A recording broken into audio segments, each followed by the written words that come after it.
Fala galera, aqui é o professor Tiago e hoje falaremos sobre a influência da pressão na mudança de fase. Quando mergulhamos em uma piscina ou um lago, facilmente percebemos a pressão exercida pela água sobre nós. Entretanto, por estarmos o tempo todo imersos em um mundaréu de ar, poucas vezes nos damos conta da pressão atmosférica. O ar, entretanto, exerce pressão. Existem incontáveis moléculas de ar sobre nós, exercendo um peso, que apesar de pouco perceptível, pode alterar a temperatura de mudança de fase das substâncias. Vejamos, à medida que fornecemos energia às moléculas de água no estado líquido, a energia cinética das mesmas aumenta, até que não consigam mais manter a interação entre elas. A água líquida passa para o estado de vapor porque as forças de interação molecular não são suficientes para manter as moléculas unidas. Entretanto, suponha que as interações moleculares enfraqueçam, mas haja uma força externa impedindo que as moléculas se afastem. A pressão faz justamente esse papel.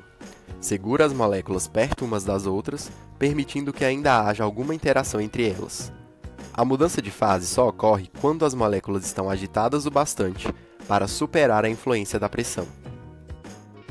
De forma geral, podemos dizer que a pressão dificulta a mudança de fase. A maioria das mudanças de fase ocorre em recipientes abertos, submetidos somente à pressão atmosférica, a qual varia em função da altitude. Por exemplo, a nível do mar, a pressão atmosférica é maior quando comparada aos locais mais altos. Isso ocorre porque a coluna de ar sobre as regiões mais baixas é maior, e o ar é mais denso. Por conta disso, a água tem mais dificuldade de vaporizar a nível do mar. A maior pressão nas regiões mais baixas segura as moléculas de água no estado líquido, mesmo que estejam muito agitadas. Por isso, a nível do mar, a água ferve a 100 graus Celsius. À medida que vamos para altitudes maiores e, portanto, submetidas a menores pressões, a água ferve mais facilmente, a temperaturas inferiores a 100 graus Celsius. Em Brasília, que está a cerca de 1000 metros acima do mar, a água ferve a uma temperatura de cerca de 96 graus Celsius. Podemos fazer a seguinte generalização. À medida que a pressão aumenta, a temperatura de mudança de fase aumenta, como consequência da dificuldade das moléculas em modificarem a sua forma de interação. Veremos que há uma exceção importante a essa regra mais para frente. A condição de pressão considerada normal é aquela a nível do mar, de 1 atm. Entretanto, é possível forçar pressões muito maiores ou menores, usando recipientes especiais. Para determinar o estado físico de uma substância e as temperaturas de mudança de fase nessas situações, precisamos utilizar uma ferramenta denominada diagrama de fases. Nele, a temperatura é relacionada no eixo X e a pressão no eixo Y. A área do gráfico tem 3 grandes regiões, que representam os estados sólido, líquido e gasoso.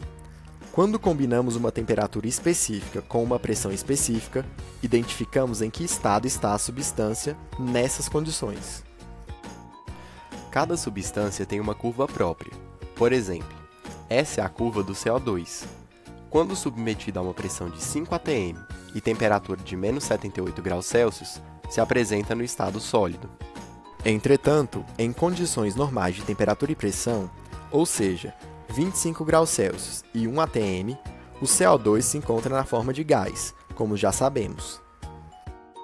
As linhas que dividem as regiões do gráfico são a fronteira entre um estado e outro, e, portanto, representam a mudança de fase.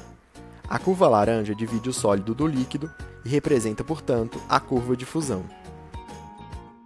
A verde, entre o líquido e o vapor, é a curva de vaporização, e a curva azul, que divide o sólido do vapor, é a de sublimação. O encontro delas é chamado de ponto triplo, o qual representa uma pressão e uma temperatura específicas, nas quais as 3 fases podem coexistir. No exemplo do CO2, vemos que a 1 atm ocorrerá a sublimação se a substância estiver a menos 78 graus Celsius.